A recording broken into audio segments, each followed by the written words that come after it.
जय हिंद दोस्तों, मेरा नाम नीतीश। स्वागत है आप सभी का आपके YouTube चैनल पूरी कहानी में। दोस्तों, आज हम बात करेंगे माफिया क्वीन गंगूबाई के बारे में, जो जिनके ऊपर एक जल्दी मूवी रिलीज हुई है, गंगूबाई काठियावाड़ी। तो इनके बारे में बात करेंगे। जो गंगूबाई का असली नाम है वो गंगा हरजीवन दास है। ये गुजरात के काठियावाड़ी इलाके में पैदा हुई थी। ये अच्छे पढ़े लिखे ख़ानदान में पैदा हुई थी। बहुत ही अमीर इनका ख़ानदान था। इनके पिताजी एक कारोबारी थे। तो इनका जन्म वहाँ हुआ था और ये बचपन से इनका शौक़ था अभिनेत्री बनने का, फिल्मों में काम करने का इनका शौक़ था। लेकिन इनके घर वाले उसके लिए राज़ी नहीं थे। इनके घर वाले चाहते थे ये पढ़े लिखे अच्छी कोई नौकरी करें, सरकारी नौकरी अच्छी करें। लेकिन इनका मन था ये फिल्मों में काम करें और अभिनेत्री बने। तो जब ये 16 साल की हुई, जब ये कॉलेज में पढ़ रही थी, उसी समय इनके यहाँ इनका बहुत बड़ा कारोबार था। इनके यहाँ अकाउंटेंट काम करते थे जिनका नाम था रमिक लाल। तो ये जब 16 साल की थी तो इन्हें उस अकाउंटेंट से, रमिक लाल से प्यार हो गया, जो कि इनसे उम्र में वो बड़ा था, रमिक लाल। लेकिन दोनों को आपस में प्यार हो गया और प्यार होने के बाद इन्हें गंगा को लगता था, गंगा हरजीवन दास को लगता था कि इनके पिताजी मानेंगे नहीं, शादी के लिए राज़ी नहीं होंगे। तो इन्होंने वहाँ से भागने का प्लान सोचा कि वहाँ से निकल के मुंबई चले जाएँ। और इनके भागने के पीछे 2 वजह थी। एक कि ये चले जाएंगे तो रमिक लाल जो अकाउंटेंट है उसे विवाह भी, शादी भी कर लेंगी, और दूसरा कि जो इनका जो बचपन से जो सपना था फिल्म स्टार बनने का, जो अभिनेत्री बनने का, वो भी पूरा हो जाएगा मुंबई। इसके लिए वहाँ से वो निकल गई। वहाँ पे मुंबई दोनों चले गए और रमिक लाल और गंगा दोनों शादी किए।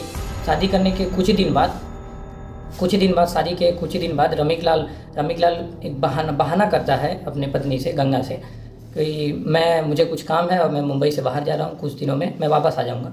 और मैं मुंबई से बाहर जा रहा हूँ तो तुम अकेले यहाँ पे कैसे रहोगी? तो पास ही मुंबई में ही मेरी मौसी रहती हैं, उनके यहाँ मैं तुम्हें कुछ दिन के लिए छोड़ देता हूँ। तो ऐसा कह के अपने पत्नी को रमिक लाल ले जाता है और कमाठीपुर, मुंबई में एक जगह है कमाठीपुर, वहाँ ले जाता है। जो कमाठीपुर है, इसका भी एक इतिहास है। ये अंग्रेज़ों के ज़माने से 18वीं सेंचुरी से इसे बसाया गया था। जब अंग्रेज़ जब बम्बई को बड़ा कर रहे थे तो वहाँ पे कारोबारी मजदूर उनको चाहिए था। तो तभी से वहाँ पे वो मज़दूरों को ले जाते थे, अलग अलग शहरों से बम्बई ले जाते थे, वहाँ पे काम करवाते थे। तो कमाठी मतलब होता है मजदूर, कमाठी मतलब मजदूर होता है जो हर रोज़ काम करते हैं। तो इसीलिए वहाँ पे मजदूर ज़्यादा रहते थे, तो उसका नाम कमाठीपुरा था। तो कमाठीपुर में मजदूरों को वहाँ पे अंग्रेज़ रखते थे। तो कुछ दिन के बाद लगभग 1860 के उस समय अंग्रेज़ यूरोपियन कंट्री से और जापान से कुछ सेक्स वर्कर्स को बुलाते हैं, क्योंकि वहाँ पे पूरा गांव बस गया था, पूरा एक शहर जैसा कस्बा हो गया था। तो कुछ इंटरटेनमेंट के लिए अंग्रेज़ वहाँ पे सेक्स वर्कर्स को बुलाते हैं। तो वहाँ पे पूरा सेक्स रैकेट्स चलता था वो। और जो कमाठीपुरा है वो आज भी एशिया का सबसे बड़े रेड लाइट एरिया में से एक है। तो वहाँ पे 1945 की बात है, तब तो अंग्रेज़ अभी थे, मतलब जाने ही वाले थे।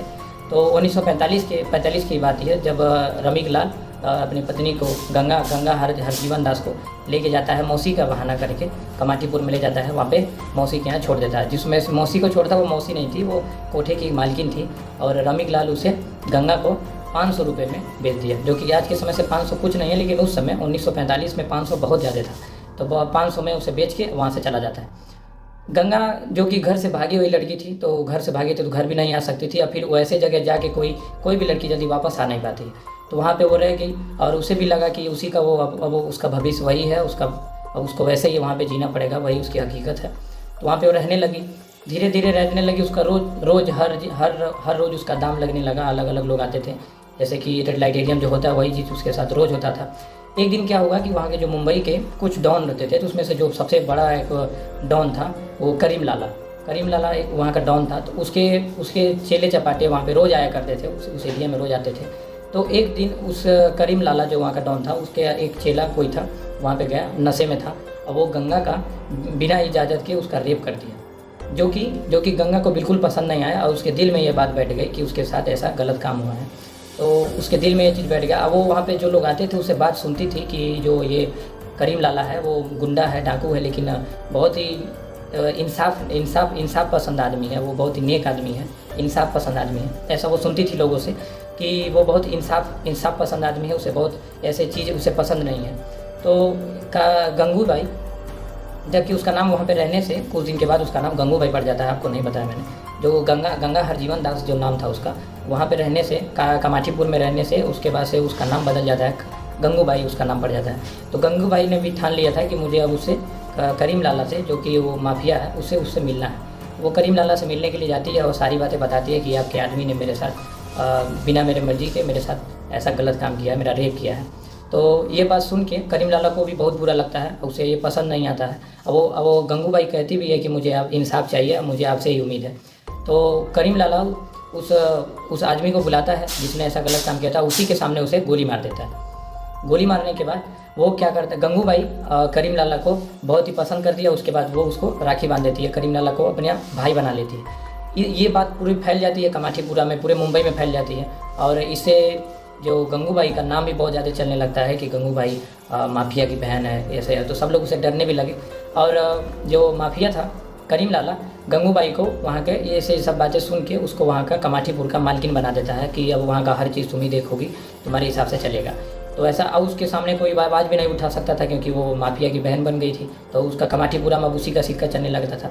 जिस कोठे की पहले वो एक काम करती थी उस जगह पे, अब वो पूरे कमाठीपुरा की पूरी एक मालकिन बन गई।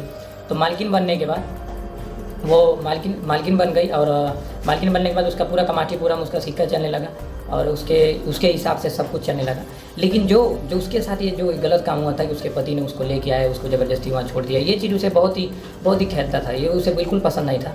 अब वो इस चीज़ को सोच के हमेशा परेशान रहती थी।